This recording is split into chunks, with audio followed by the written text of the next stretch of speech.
magandang araw sa ating lahat mga kalakbay at malugod ko kayo tinatanggap sa Season 4 ng Usapang K kung saan ating babalikan ang mga spiritual na mga pananaw at mga kwentong kapupulutan natin ng aral. Ilagay natin ang ating mga sarili sa presensya ng Diyos. Sa ngalan ng Ama at ng Anak at ng Espiritu Santo. Amen. Panginoong Hesus, tinapay ng buhay. Salamat sa pagkaing aming tinatanggap araw-araw sa mga kamay na naghahanda nito at sa mga biyayang tahimik mong ipinagkakaloob. Patawarin mo kami sa mga pagkakataong kami ay nagsasayang, nagrereklamo, o nakakalimot sa mga kapatid naming nagugutom.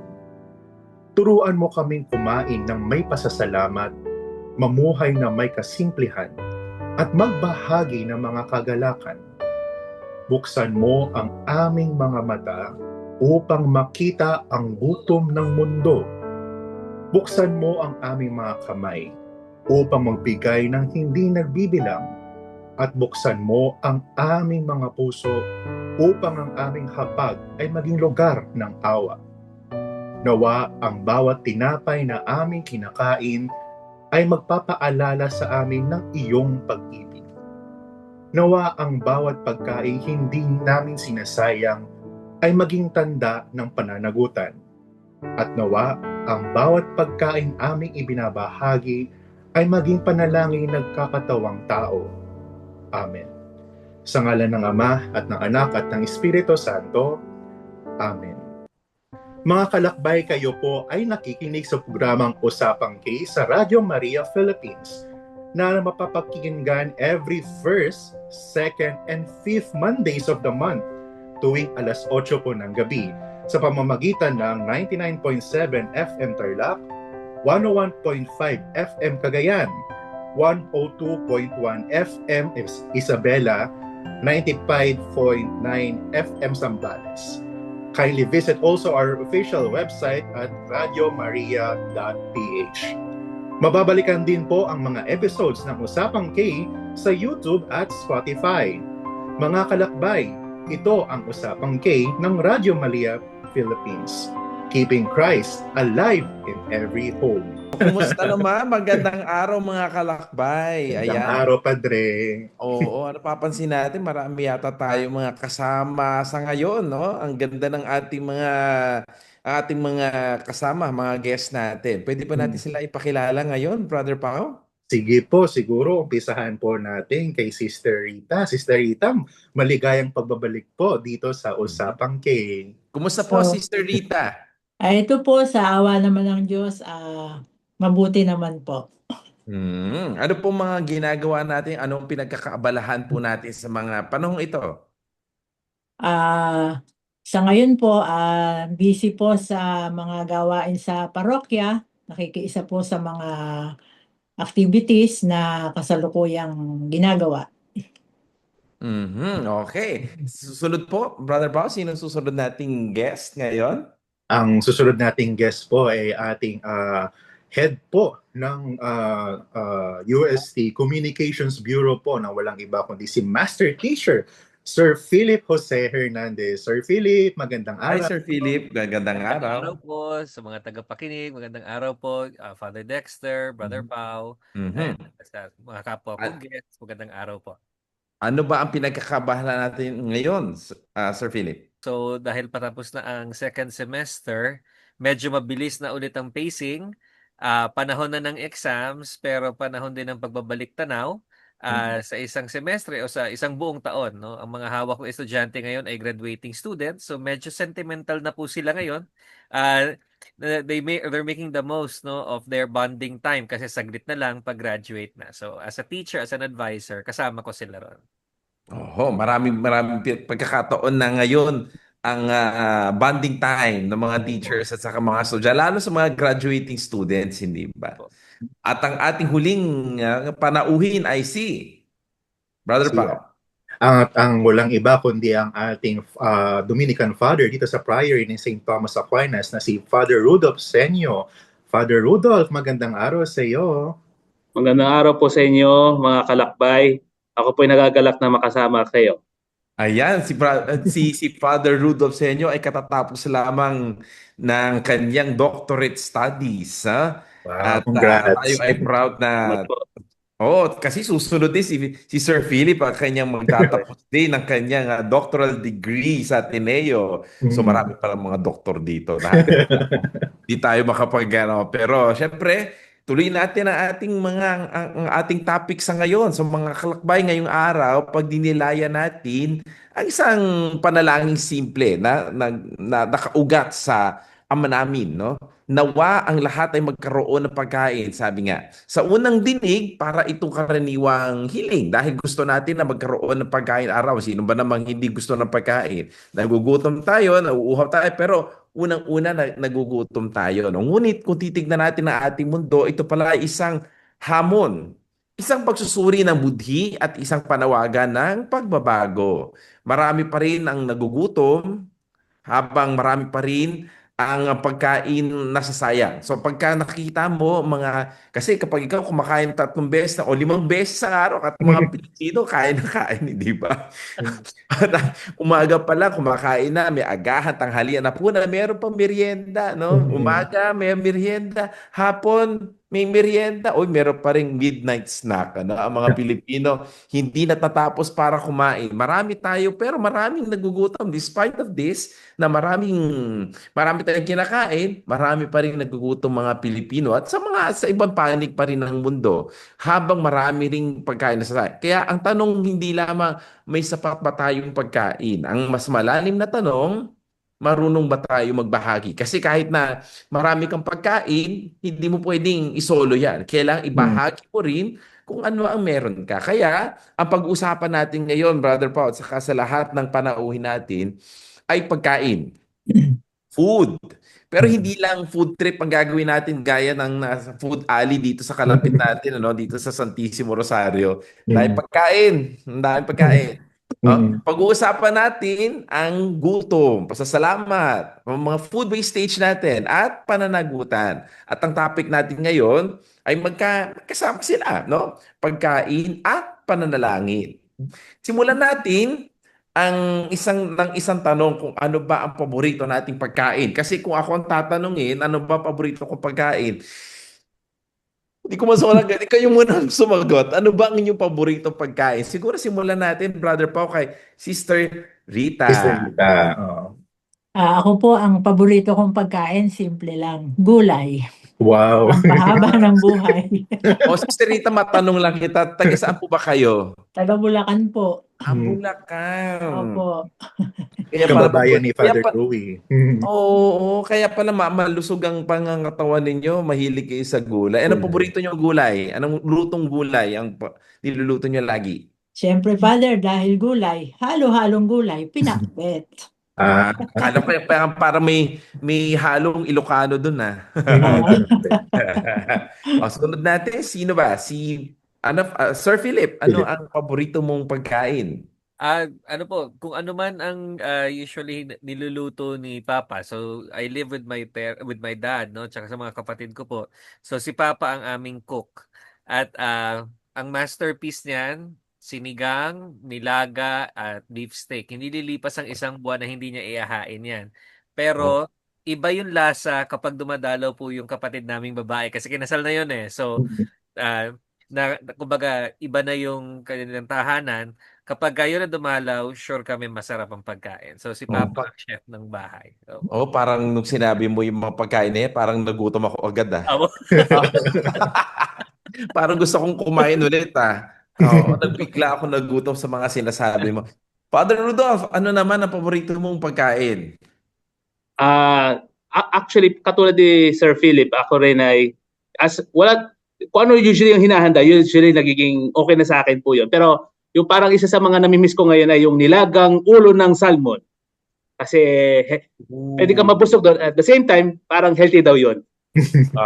Mahilig sa healthy food si Father Rudolph. Lahat ng healthy. Pag sinabi mong healthy, gusto niyan. Lahat ng iniinom, lahat ng kinakain, puro healthy. Kaya tignan mo ng pangangatawan ni Father Rudolph, malusog. Malusog na malusog. Ikaw naman, Brother Pao, anong paborito mong pagkain? Actually, mahilig ako sa masarasang pagkain, Padre. Ano man yung kaldereta, menudo, basta red sauce. Maski nga spaghetti, paborito ko. Basta may sarsa, masarap talaga sa akin yan, Padre. How May about you? pa. How about you, Padre? Anong paborito mo naman pagkain? Parang gusto ko sabihin pinakbet kasi Ilocano yung nanay ko. Pero parang parang gusto ko sana sabihin healthy food pero hindi eh. Hindi healthy food yung mga kinakain ko. Kung ano Mm-mm. man hinanda, kakainin ko yan. Pero kung sabihin mo, anything that has noodles in it. Mm. Kung paborito pag-uusapan, basta noodles. Mm-mm. Kahit wala akong kanin, basta may noodle, masaya na ako. Pero Padre, may pagkakataon bang mapili rin kayo sa pagkain? Oo, mapili ako sa pagkain, lalo nung bata ako kasi Mm-mm. parang pihikan, tawag nga sa akin, pihikan ako Pilitan. kaya ang payat ko nung bata ako eh. Pero habang tumatanda, mas Mm. nakikita mo na yung mga hinahain pala ng magulang mo ay kailangan kainin mo. Na Mm-mm. kahit ayaw mong kainin, eh ito yung mga healthy food. Di ba nga sabi nga nila kung ano pa daw yung healthy, yun ang hindi masarap kainin. Pero dapat kainin mo kasi kunwari, sabi mo, ampalaya, ang Mm-mm. hirap kainin ng palaya. Okra, ang hirap kainin ng okra. Pero itong mga pagkain nito ay masustansya at kailangan ng katawan. Kahit ayaw mo, kailangan kainin mo at makikita mo, mag-a-adjust yung katawan. Hindi lamang kasi syempre, siguro laki tayo sa TV, laki tayo sa internet. Kung ano Mm-mm. sinabi sa social media, sinabi sa TV na masarap, yun din ang kakainin mo. Pero sabang lumalaki tayo, tumatanda tayo, nare-realize natin na yung mga pagkain pala ay nagsisilbing gamot sa ating katawan. Hindi mo kailangan, sabi nga nila, hindi mo kailangan ng gamot eh. Kailangan mo ng Mm-mm. pagkain na masustansya para sa katawan mo. Totoo Ayan. yan, Padre, kasi naalala ko dati nung sa seminaryo ako, hindi ko lang masabi in public, pero ito, hate na hate namin ang Biyernes. Kasi Bakit? pag dumarating ang Biyernes, malungkot yung pagkain namin sa seminaryo. Umaga hanggang hapon, umaga hanggang dinner, isda yan. Samot-saring klaseng luto ng isda. Pero ang pinaka-hate namin yung dinner kasi walang ibang gulay sa araw na yon kundi ampalaya ang ulam Ayan. namin. Oo, Kaya parang ngayon, nalala ko dati, nung makikita nung madre namin yung table namin na hindi ginagalaw yung ampalaya, talagang pinipilit niya kaming ipaubos sa amin yung ampalaya. Kasi dati talaga hindi namin na-appreciate talaga tong mga gulay-gulay na yan. Pero ito nga, dumarating na nagkakaedad na, talagang na-appreciate mo na rin yung gulay kasi nga ang laki ng tulong sa katawan. Lalo na pag may nararamdaman ka ng mga sakit-sakit sa katawan. ayun Talaga. na, 'di ba? Doon mo nararamdaman na tunay pala ang pagkain, hindi lang siya gamot, ito yung nagbibigay ng sustansya Mm-mm. sa katawan, nutrients nga, 'di ba? Kasi ngayon, pag sinabi mong ano, ay magba-vitamins ako, ganyan Mm-mm. ganyan. Mm-mm. Puro gamot siguro dala na rin siguro ng business, ganyan ganyan, or sa mga kumpanya Mm-mm. para lamang pero kung susumahin mo, tamo sa mga probinsya nga sila pa yung mahahaba ang buhay. Mm-mm. Dito nasa taga Maynila ka, makain ka na ganyan tapos naggagamot ka, meron ka akong naririnig na ano, bakit ka kumakain ng ganyan? Eh, di ba may gamot naman. Di ba? Totoo yan. Lagi mo naririnig yun. Kunyari, sasabihin mo, kunyari, kakain ka ng may kolesterol o may uric. Ah, di ba may gamot naman? Pero hindi kasi dapat naging ganon, hindi ba? Kailangan, tignan natin kung ano yung kinakain natin. Hindi lamang daw para maging malusog ka, mag-ehersisyo ka or no, mag-gym ka. Pero dapat daw, 40% o 50% ng pagiging malusog na katawan ay nandoon makikita sa paraan natin pagkain, hindi ba? Pag tinanong tayo kung yung favorite food natin, ang bilis nating sumagot, no? Ang dali nating sumagot dahil gusto Mm. nating kumain ito. Pero kapag tinanong tayo, kailan ba tayo nagpapasalamat sa pagkain, no? Napapaisip din tayo diyan. Kung ano ba, nagpapasalamat ba kayo na may kinakain kayo? Kasi minsan, 'di ba? Basic kasi, 'di ba? Mm. Kapag Totoo. pagkakain kayo ba ay nagdadasal pa bago kumain? O syempre nakakaya naman sa Pasig pag hindi nagdasal, 'di ba? Pero kayo ba nagpapasalamat sa bago kumain? O sunggab agad? Pero syempre, kayo Sister Rita, pag kayo ba bago kumain, nagpapasalamat ba tayo sa Diyos na merong pagkain sa pagkainan natin? Ay, opo. Dahil talaga namang sabi nga hindi lahat may pagkain. Hindi Totoo lahat yan. may kinakain. So, kahit ano man yung pagkain na nakaahin, kailangan magpasalamat Mhm. bago siya kainin. And Totoo. after, magpasalamat. Oo. Oo, Mm. kasi siyempre, minsan siyempre ito yung nakagista natin mga Pilipino Opo. na kapagka, 'di ba, may hapagkainan o magdasal muna tayo. Pero kapag ba nasa labas kayo ng bahay, nagdadasal pa ba kayo o nahihiya na kayo sa ibang tao na, uy, nakakahiya naman sa tao. Ang liit-liit na nga ng ano, sabi nila, parang sign of the cross, gano'n na lang. Parang, di ba, maliit na lang na cross, okay na yan, nakakahiya. Sir Philip, kayo ba nagdadasal, nagpapasalamat ba kayo bago tayo kumain? Yes po. Pag dito sa bahay, kasi katabi naming bahay yung sa pinsan at sa tito-tita ko. So, yung bunso naming pinsan, siya ang tagapaalala kasi sa amin. So, I mean, Mhm. meron din kami mga pagkakataon na lalo pag gutom na, tas masarap yung pagkain, susunggab ka talaga agad. Parang Mm. babawi ka na lang sa "We give you thanks, O Lord." Pero bilang bata at sa Catholic school, so siya yung nagsasabi, "Teka lang, hindi pa kayo nagdadasal." So, ah, Mm. kaming mga mas matatanda, healthy yun for us. And then kapag nasa labas naman, iba kasi kapagka yung buong pamilya yung magkakasama, so meron at merong magpapaalala. Mm. Kapag Mm. kasama naman ng mga kaibigan, nano-notice ko lang po, mas madalas kami nagdadasal 'pag full meal, pero parang hindi kami nagdadasal pagkakape. Yun ang napapansin, Oo hindi ko nga. alam kung hindi po ba fit sa coffee shop, pero hindi ko alam, 'no. So, I think siguro yung we just grew up na kapag full meal, Mhm. magdadasal ka talaga, pero Mm. parang kapag meryenda kasi nakakalimot. I mean, Oo. aminado ako ro'n. Mhm. Mhm. Ikaw, Father Rudolph, ano ang ano mo sa pagkain? Nagpapasalamat tayo or anong tingin mo na sa panalangin, sa pagdarasal sa pagkain?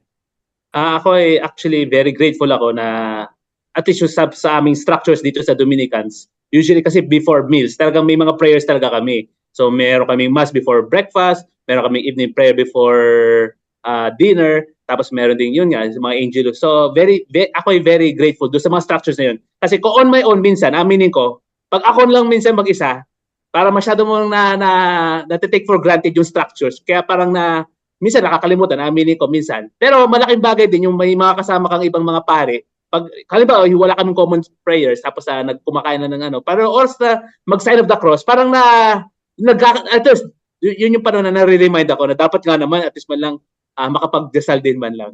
Mhm. Oo, kasi syempre yung pagdarasal, hindi lamang dun sa binigay sa yung pagkain, pero nagpapasalamat tayo dahil hindi libre din kasi yung pagkain. Syempre galing lahat yan sa taas, hindi ba? Ito yung nagre-remind sa atin na ang pagkain hindi lang hinahain lamang sa atin, kundi bigay lahat ng Panginoon, hindi ba? Ito yung pagkain na nagbibigay ng sustansya sa ating katawan na galing sa Panginoon.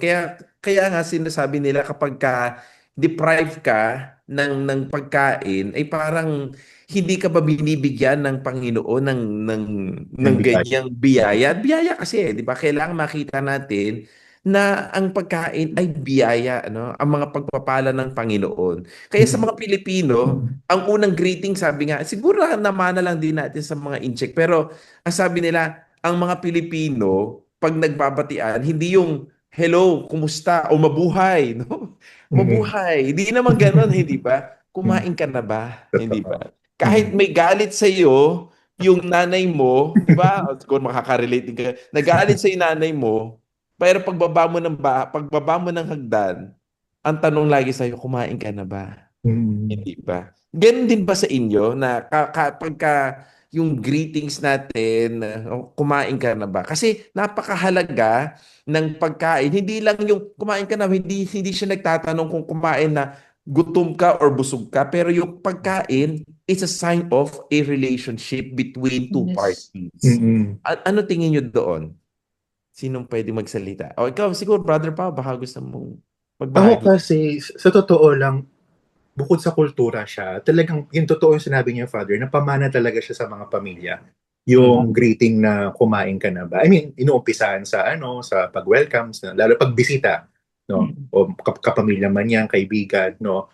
Mag-uumpisa yan sa hi, hello, tapos talagang ang susunod na tanong diyan, kumain ka na ba? No? Kahit minsan talagang totoo lang naman nakahanda na pagkain o whatever. Pero talagang magtatanong sila kung kumain ka na ba? Kasi yun yung way ng nating mga Pilipino na mag-bonding kasi, no? Yung pagkain talaga, no matter what the occasion is, simple man yan, dumalaw lang, dumaan lang, talagang ang tanong is, kumain ka na ba? No? I don't know right now kasi hindi na ako nagkakaroon ng bisita sa bahay, kaya hindi ko na masyadong nababanggit yung term na kumain ka na ba? No? Unlike dito sa opisina kasi pag sinalubong ka dito, talagang kanya-kanya na kayo ng buhay. No? Tapos, ayun nga po, magandang kultura yan sa bahay, no? Yung kumain ka na ba? Na sana pa rin, napagpapatuloy pa rin sa henerasyon na ito. Ikaw, Sister Rita, meron ba kayong ganyan din sa pamilya ninyo, sa kaibigan ninyo, o kaya nagtatrabaho kayo, kinukumusta kayo, pero yung pagkumusta is kumain ka na ba ang tanong? Ay, opo. Meron pong ganyan. Sabi nga po, kultura na po nating mga Pilipino yun. So talagang siguro kahit saan dito tayo pumunta, yun yung karaniwang maririnig natin na pagbati. Bukod doon sa kumusta ka, pero yung kumain ka na ba, lagi yung part ng pag-welcome sa bisita or kung sino man na dumadating doon sa bahay natin. Kahit sa kapamilya natin na umalis tapos dumating, parang yun yung tanong natin pagdating, kumain ka na ba? Sister Rita, dahil nasa Bulacan kayo, di ba? May mga piyesta dyan na, hindi ko alam kung sa inyo ba o sa ibang lugar, kapag fiesta, yung mga kahit na hindi is mga estranghero, pumupunta sa bahay ninyo at kumakain. Tama Opo. ba? Sa inyo din ba ganon din? Meron din pong ganon. O, Kapag nabalitaan na may fiesta, lalo po doon sa baryo namin, kapag ka po nabalitaan ng mga taga-kabilang barangay na may fiesta, talaga pong nagpupunta. Nagpupunta sila kahit sabihin mo na wala naman kaming maraming handa Pero Opo. parang very eager sila na pumunta kasi nga siguro na-feel nila na welcome sila. At kahit ano yung meron, ibibigay sa kanila, ihahain sa kanila. So parang siguro yun yung parang nakakaengganyo sa kanila na pumunta, magpresenta na pupunta kami doon kasi piyesta sa inyo, pupunta kami. So welcome naman po lahat. Sabi nga, Oo. kahit ano yung meron, masarap na pinupuntahan ka kasi ng mga tao, ng mga kaibigan mo. Lalo sa Timog Katagalugan, lalo, 'di ba si Brother Rudolph ay taga Laguna ito. At meron kayong ganoong Opo, meron din naman pong mga nagsishare-share talaga naman po sa panahon ng piyesta. Although aminin ko sa aming konteksto, hindi na parang somehow hindi ko na experience talaga yung nagpe-prepare kami for anyone to come.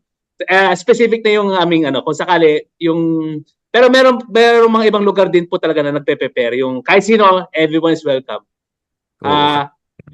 Although I would just like to add lang din po yung this is not just a Filipino thing yung kumain ka na muna. Kasi a few days ago, nag-usap lang kami ng isang Indonesian na pare.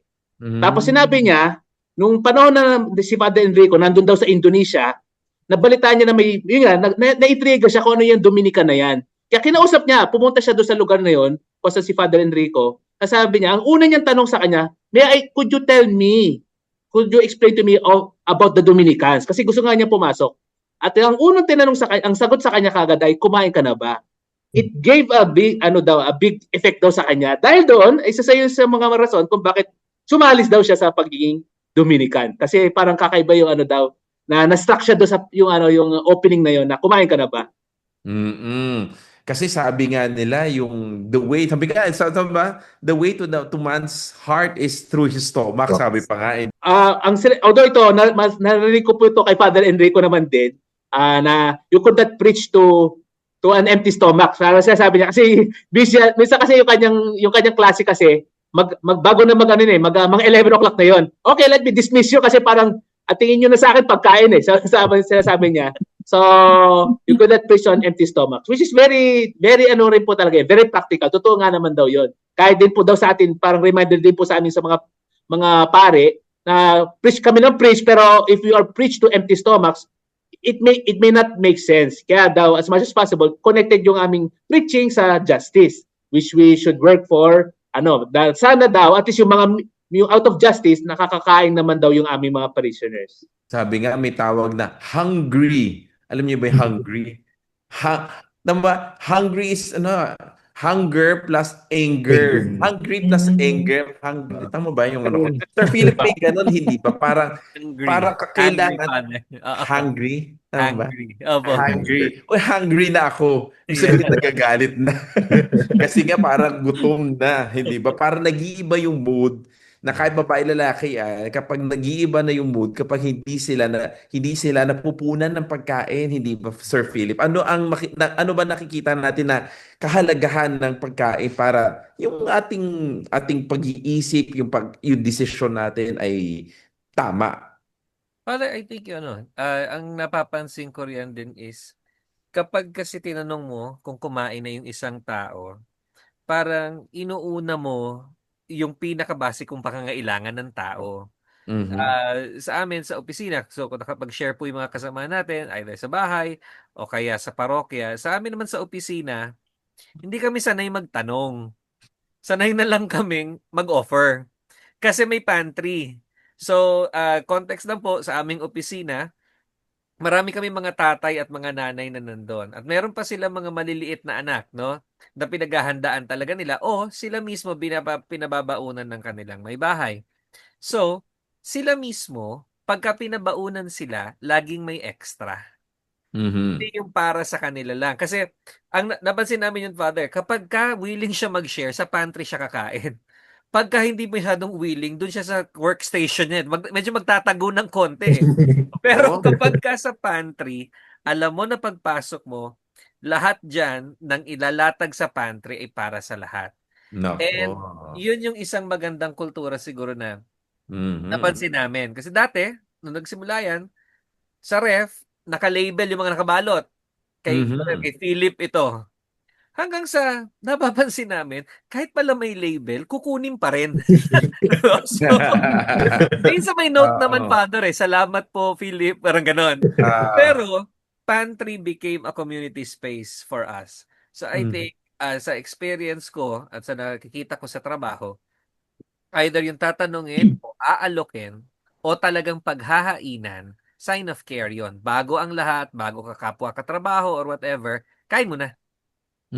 At saka sign din yon ng isang community, hindi ba? Kung naalala ko nga yung community pantry, di ba? Yung pandemic. Sabihin, yung mga pag-aari ko ay pag-aari mo rin, no? Kasi hindi pwede we cannot live alone, no? We cannot live, man does not live on alone.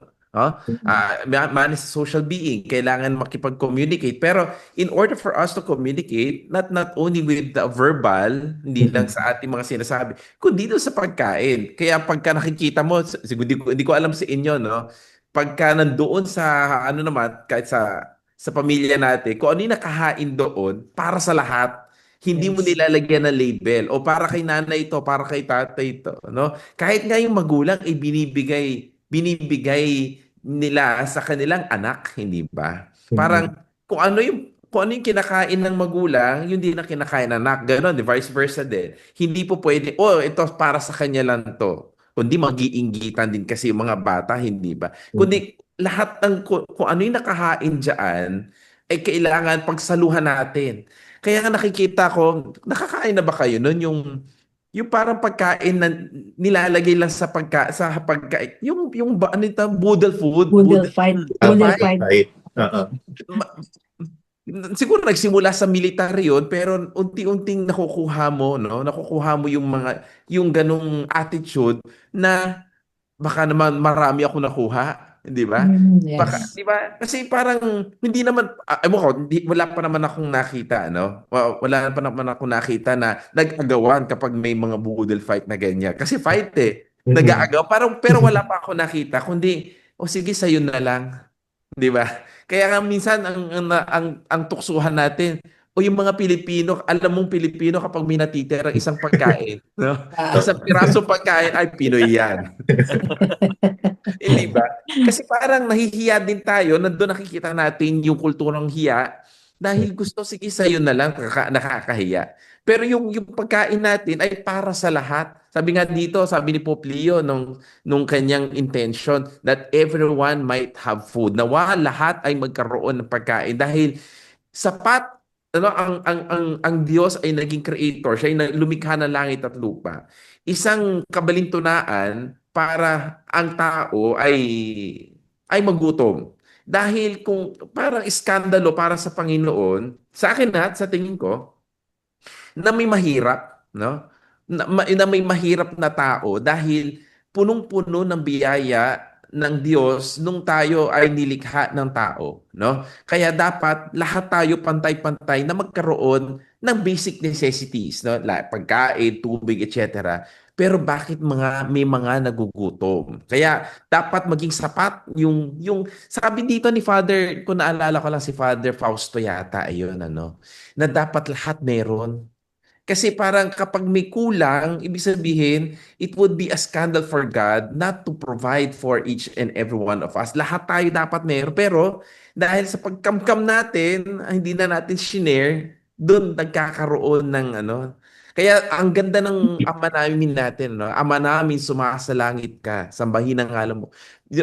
Susunod doon, bigyan mo kami ngayon ng aming kakanin araw-araw. Kami, hindi ba? Hindi naman ako. Bigyan mo kami sa amin, hindi ako. Siguro magandang mag-explain siguro si Sister Rita dyan. Ano? Ano bang, di ba pag nagdarasal po tayo ng Ama namin, bigyan mo kami ngayon ng pagkain. Ano ba itong pagkain na ito? Ano ba yung sinisimbolo ng pagkain na iyon? Bigyan mo kami ngayon ng aming kakanin sa araw-araw. Ano po yun? Siguro para po sa akin, yun ay hindi lang pagkain na yung physical na pagkain, yung Tama. kung hindi siguro lahat. Ibig sabihin, spiritual na pagkain, pagkain ng pangkatawan, sabi nga pagkain na para sa lahat. Mhm. Hindi para sa akin lang, hindi para sa iyo lang. Kumbaga ito yung parang sinasabi na nung ibinigay ito ng Diyos parang ang sabi niya siguro ito ay all for one for Mhm. all. Parang Mhm. ganun yung pagkakaunawa ko doon na hindi ito sa isa lang, hindi ito sa ganito lang, kung hindi ito ay Mhm. talagang para sa lahat itong pagkain na ito. Yun. Sir Philip, bakit naman kaya, sabi niya, bigyan mo kami ngayon ng aming kakanin sa araw-araw. Ano naman yung araw-araw na yun? Bakit hindi lang bigyan mo kami ngayon ng aming kakanin ngayon, tapos next week, o bakit araw-araw? Bakit hindi ba sapat ang araw-araw? Ano ba yung ibig sabihin ng araw-araw doon? Fathers, sa tingin ko kasi kasama yun dun sa pangako na Mhm. ang nananalig ay hindi magugutom o hindi pababayaan. Pero hindi kasi yun automatic. And I think Mhm. pangako siya, nabibiyayaan ka, pero may responsibilidad ka rin kasing bigyan yung iba. Kaya Mhm. yung parang kanina na tinatanong ninyo, bakit may magugutom, parang nakakaskandalo pag may magugutom. Hindi ko makalimutan yung may isang beses na may speaker singer tayo nun sa UST. His name is Joey Ayala, no? A classic OPM singer. At ang sinabi niya nun, sumakay siya ng jeep at imbis na magbayad ng pera, binigyan niya ng nilagang itlog yung driver, jeepney Mhm. driver. Gusto lang naman niyang malaman kung nakakakilala, in his words, kung nakakakilala pa ng tunay. So, Mhm. tinanong lang daw siya, kung sabi mo, pamasahe, 8 pesos. Sabi niya, hard-boiled, parang gano'n. Kung ano Tagalog na hard-boiled or whatever. Oo, hard-boiled. Nilaga. Okay, Oh. okay na, nilaga na to. Nilagang Okay na to. itlog. Okay na to. Tapos sabi niya, abuti naman pala, nakakilala pa ng tunay. And that made me think, kasi nung hinarangan mo kasi ng pera, dun nagkaiba yung tao. Parang Mhm. lahat ng tao gutom, pero hindi lahat ng tao may pera. So nung Mhm. hinarangan mo ng ganun, baka I think doon nagka-problema. Na nung nagdagdag ka nung artificial na layer na yun, na dapat meron ka muna nito para makuha mo yung talagang sa'yo, that became a problem. And yun nga, mabalik do sa panalangin, yung araw-araw kasi is hindi lang pangako sa'yo, pero inaasahan din yun sa'yo na kung meron ka, huwag ka naman madamot sa iba. Kasi baka sa'yo pala dadaan yung pangako naman para sa kanila. That's how I understand it. Oo, tama din naman. Kasi pag ano, syempre hindi mo po pwedeng angkinin lahat. Alam nyo, sa panahon ngayon, ang dami yung pag-aangkin, hoarding. Mhm. Lalo siguro kapag ngayon napakaraming kikita mo, sabi ko nga sa mga homilies ko, no, tignan niyo yung mga kwarto ninyo kung napakarami na no. Ibig sabihin nag-hoard na kayo na hindi niyo na iniisip yung ibang tao, no, na itong mga sabi nga ni Father Fausto, kung ano yung extra diyan na hindi mo ginagamit ay ay dapat maipamigay mo sa ibang tao para sila ang makinabang niyan. Hindi para sa iyo yan dahil hindi mo ginagamit. Lahat dapat na nasa kwarto mo, nagagamit mo. Pag hindi mo nagagamit, ay kailangan ipamigay mo. Tama ba? Father Rudolph, tama ba yung pagkakaano ko? Kasi ganun ang ano na, kapag ka meron ka, kung ano man ang meron ka, dapat maging kontento ka at sasapat. Ano ba ano yung tingin mo doon? Kasi yung araw-araw na yon, ibig sabihin, araw-araw na ibinibigay sa iyo ng Panginoon, dapat nagiging sapat sa araw-araw. Hindi ka nagmamalabis at kung may labis man ay dapat may pamahagi mo. Anong tingin mo doon, Father Rudolph? Tama nga po yan. In fact, do sa Biblia, kung titingnan nyo, yung manna of the desert, Tama. isa sa mga instruction po doon, kumuha ka lang ng sapat. Ngayon, yung sa storya na yon, yung mga kumuha ng sobra, at the end, pareho lang yung mga lahat sila, pare-pareho silang lahat ng mga natanggap. Yung mga kulang kinuha, yun ay naging sapat pa rin. So parang napakaganda ng doon na symbolism. Hindi lang yun, we could take it literally, but at the same time, may very symbolic siya about the equality of everyone, the equality of resources, the equality of the food, and the equality of and also yung blessing of God coming from God, that everyone should have enough for himself. Tama. May naalala yata ako sa mana na yan. May isang tao, dalawang tao sila. Nagtago ng mana.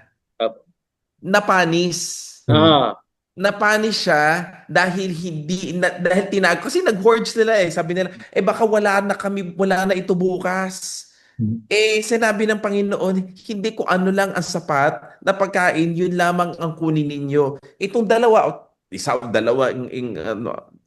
ito, nagtago para daw, meron pa daw bukas. Doon yung napanis. Ibig sabihin, kung ano ibinigay sa iyo ng Panginoon sa araw-araw, ngayon, ay kailangan maging sapat sa iyo. Huwag mo daw alalahanin kung ano yung mangyayari kinabukasan. God is always a God of the present, not of the future and the past. God will always be present in this present moment. At doon mo makita na nagmimilagro ang Panginoon sa pangkasalukuyan. No?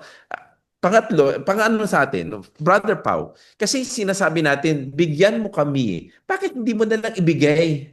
Bakit kailangan mo pang sabihin sa Panginoon na sabi mo, bigyan mo kami ngayon ng aming kakanin? Bakit hindi mo na lang ibigay, Panginoon? Bakit mo pa sinasabi na bigyan mo kami ngayon? Bakit hindi lang ibigay ng Panginoon? Kung alam niya na may pangangailangan tayo, bakit mo pa kailangang hilingin?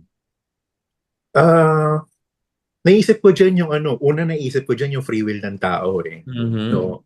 Kasi ang Diyos naman, sabihin mong kaya niyang ibigay sa'yo lahat yan, but He is still, he wants to know, He wants to get it from you.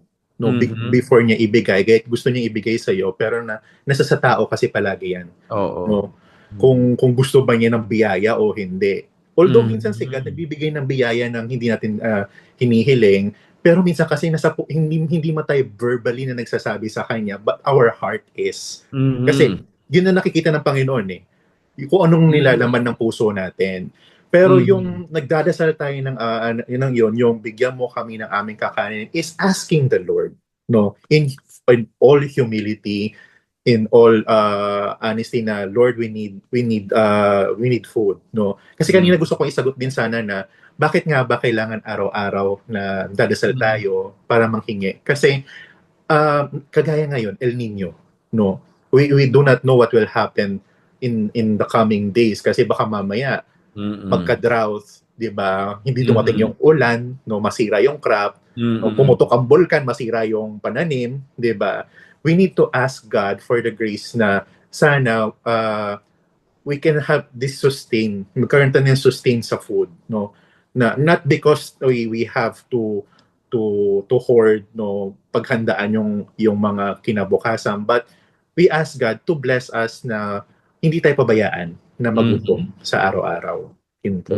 Kasi self-sufficiency, yun ang iniiwasan natin, na makita natin ang sarili natin na hindi natin kailangan ng Diyos. Hindi ba? Parang bigyan mo kami ngayon, parang sinasabi natin, hindi kami sapat. Kung kami lang ang gagawa ng hindi magiging sapat. Lagi kaming magugutom. Kaya bigyan mo kami ngayon, Panginoon, kung ano yung ibibigay mo, yun ang tatanggapin namin. Hindi sa ganang aming talento, hindi sa ganang aming kakayanan, kaya namin nakukuha ito. Pero sa iyo nanggagaling lahat ng aming kakanin, ng mga sa mga pagsubok ng buhay namin. Ikaw ang magbigay ng biyaya sa amin. Hindi namin kaya magbigay ng biyaya at ibigay namin. Hindi namin kaya. Yung self-sufficiency. Totoo Kasi yan, Padre. pag naging self-sufficient tayo, hindi na natin kailangan ang Diyos. Kaya kung makikita mo, Brother Paulo, sa lahat ng mga bansa na masagana, minsan ito pa yung mga bansa na nawawala sa kanila ang paningin sa Diyos. Sa Diyos. 'Di ba? Kasi para nakikita nila, okay na ako dito, masaya na ako. Nabigay na sa akin ng gobyerno, ng kayamanan, ng kaluwalhatian ng mundo, sapat na. Kaya nawala na ang Diyos. Siguro, doon sa bigyan mo kami ngayon, ibigay mo, Panginoon, sa amin kung ano yung nararapat para sa amin at kung ano man yung sapat at hindi labis. Kayo ba, nakakakain din ba kayo ng labis? Kasi di ba pagka kumakain tayo, marami ako nakikita sa mga restaurant, no? Order.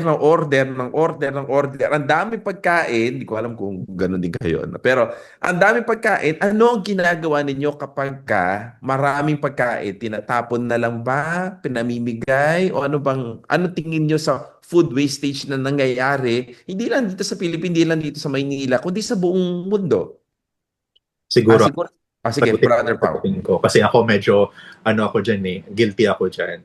No. Hindi naman sa all the time nakaka-order ako kasi syempre mahal ng pagkain ngayon. Pero kasi pag nakita ko yung food na alam mo yung kakaunti na lang, ayokong sayangin. Lalo na yung kanin. Yan ang tinuro sa akin sa bahay na wag ka magsasayang ng kanin. Kasi nga may karugtong yon. Marami nagugutom. No, may nagugutom sa ibang bansa, sa Africa, ganyan. Although, alam mo yun, the idea is hindi ko naman natin magagawa ng paraan niya kung hindi ko mauubos to, hindi ko naman mabibigay sa kanila to. Pero the thought there is, huwag tayo magsayang kasi ito yung biyaya ng Diyos, no? Minsan kasi nakakahiya rin, no, yung konti na lang pamigay mo. I mean, yung kasi sobrang kararampot na lang ibibigay mo. May culture tayo ng Pilipina na nahihiya tayong ibigay yung kasi parang feeling natin para namang pinagpilian to o ito na lang yung natirang ibinigay. Kasi ang gusto natin palagi, kung magbibigay tayo sa iba, is yung medyo presentable naman.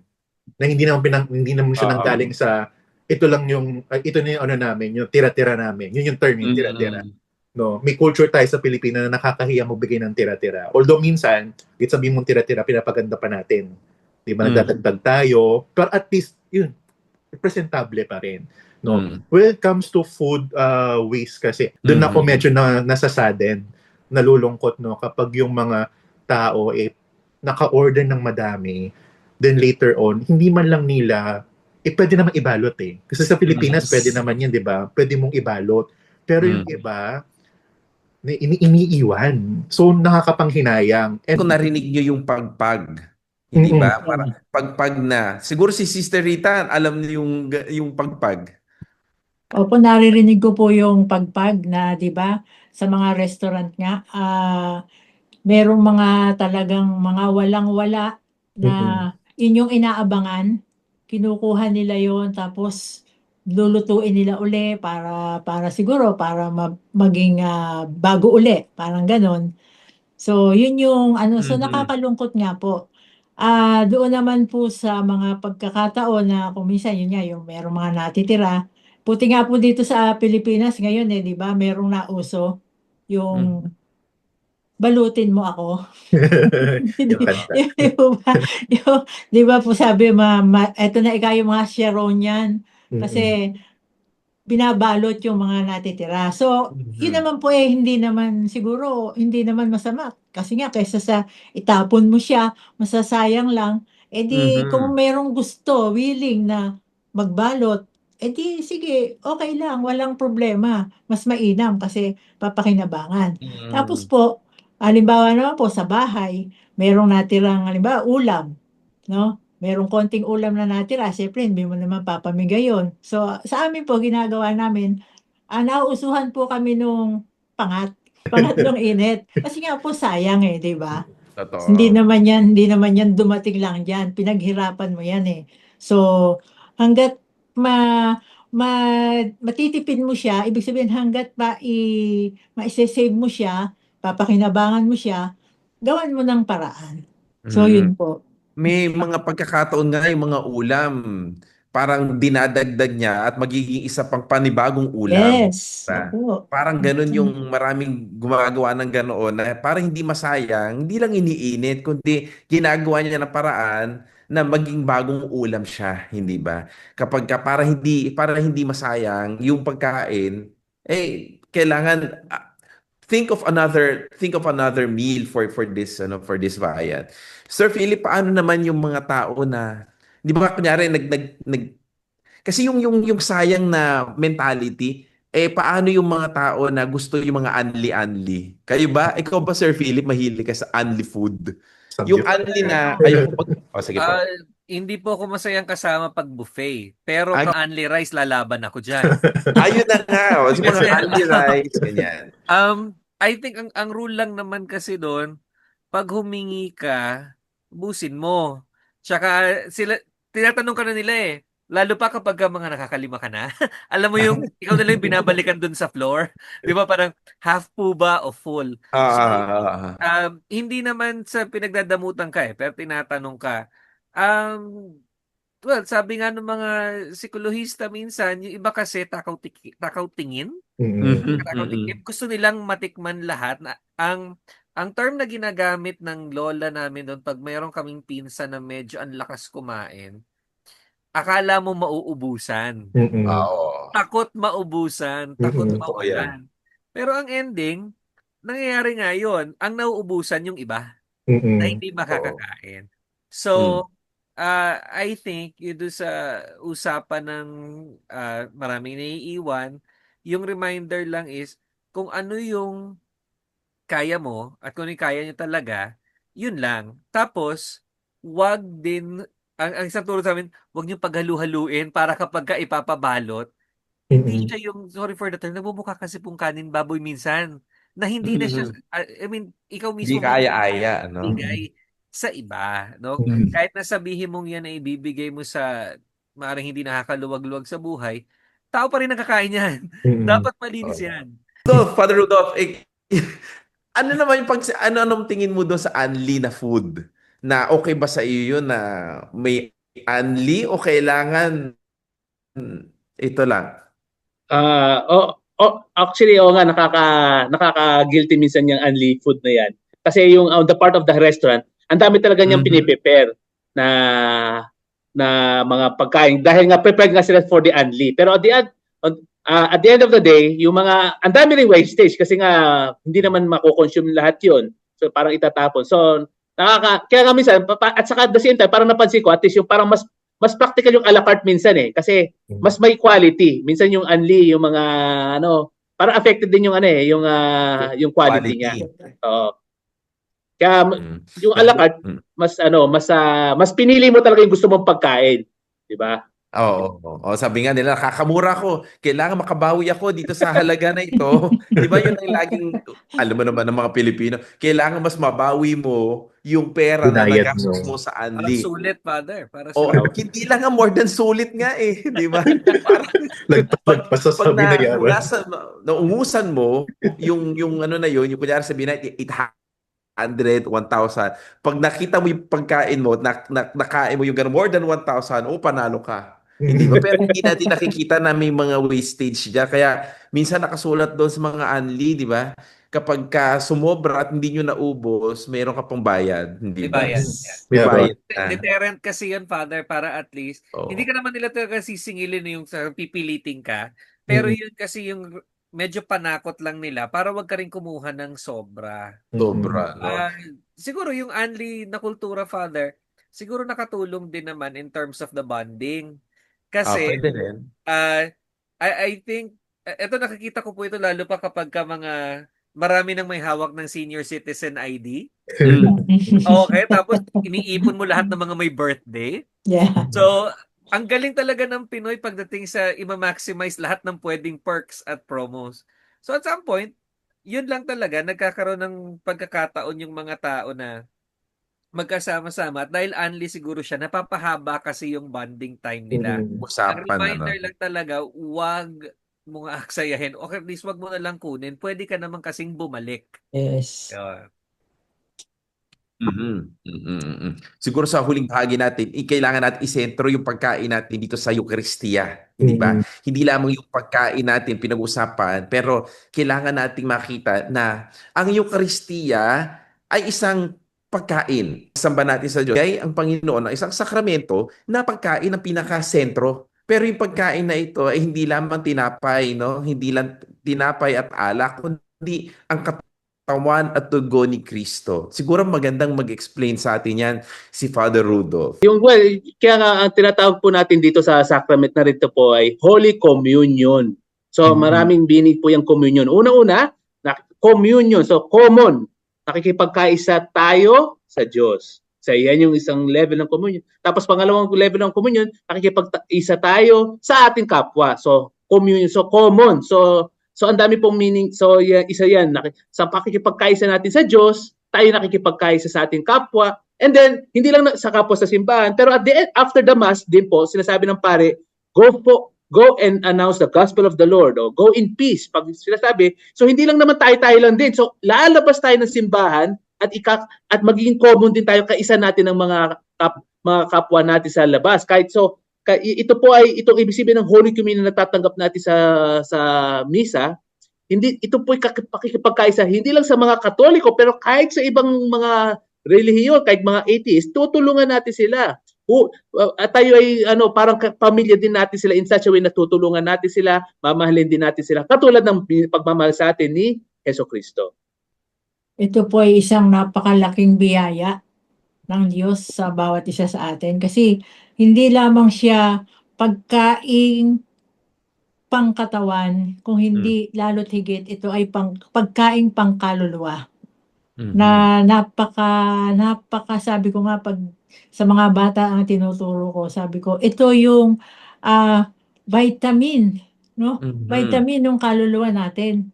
So napakahalaga at napakasarap na tanggapin dahil siya mismo katawan at dugo ni Kristo yung binibigay niya sa atin. So para sa akin talagang ito ay isang dapat, no? Isang napakahalaga at karapat-dapat talaga na bigyan ng pagpapahalaga itong katawan at dugo ni Kristo sa komunyon.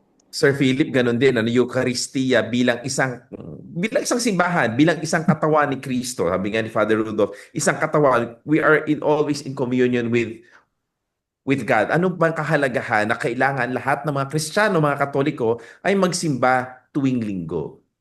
It gives us a sense of order din kasi, Father. Mm-hmm. I think after a long week, yung Totoo yan. magsisimula siguro yung iba ang feeling nila parang pwersado.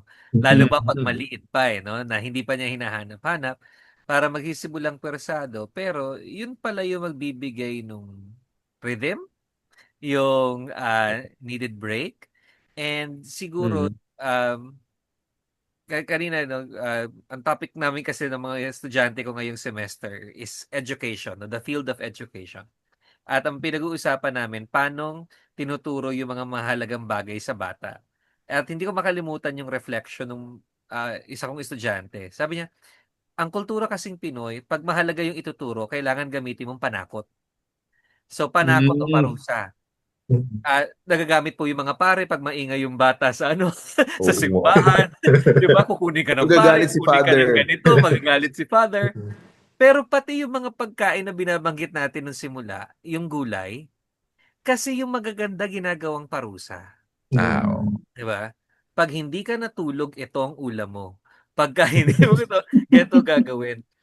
Doon ako napaisip na siguro in dealing with the modern generation now, lalo pa pag ituro sa mga bata, ito pa naman yung henerasyon na hindi naman sila hedonistic always, pero yung convenience matters. Mm. Siguro mahalaga na para mapa-appreciate sa kanila yan, hindi lang necessarily yung panakot Mm. o Mm. yung punitive, pero Mm. yung sabi ni Sister Rita na grace-filled, pero Totoo. at their level. Sa akin, personal witness ko ron na na-appreciate ko siguro yung whenever I would see dying relatives receive the communion. No? So, Viaticum. the Dominican priests have been with our family no, for a long time. Pagdating sa kanya, Father Vincent, for example, Mhm. would administer that one last time. Nag-iiba yung itsura. Parang there's a Totoo yan. certain sense of peace or serenity. Totoo Hindi yan. naman natin kailangan humantong sa ganun para ma-enjoy. But Mm. for the people who go to mass or to receive it regularly, there's that sense of, okay, kaya ko ang susunod na linggo. So baka that's Mm. one good thing, no? Sa mga bata ngayon na anxious, kabado, find that time to breathe, that 1 hour, that safe space, and you'll be fine, no, for the coming week. God is treating us a family, no, when he instituted the Holy Eucharist, no. Kung kagaya sa ating mga Pilipino, no, lalo na yung mga pamilya, no, ang pagkain ng dinner is napaka-importanting bagay, no, kasi dito tayo nagsasama-sama, nagiging kompleto. Kagaya nung misa, no, na ito ay a memorial of the Last Supper, no, huling hapunan ng Panginoon, no. Ginather tayo ni Kristo bilang isang pamilya para kumain ng sabay-sabay, no, para pagsaluhan siya, no, para maging bahagi niya, no. Kaya yun ang Eucharistia, ang halaga ng Eucharistia, no. Yung communion, yung pakikipagkaisa, yung pagkakasama-sama ng buong na pamilya ng Diyos. Yun. Mm-mm. At darating na tayo, magtuna tayo sa ating huling bahagi, no? Ang keyword natin sa pagtatapos ng programa natin. Keyword, siguro simulan natin kay Sister Rita. Ano po ang keyword niyo, Sister Rita? Ako po ang keyword ko, kapwa. Mm-mm. Bakit po? Kasi po 'di ba, sabi nga no man is an island. Mm-mm. Mm. So talagang ang kapwa natin, kapwa ko, kailangan ko.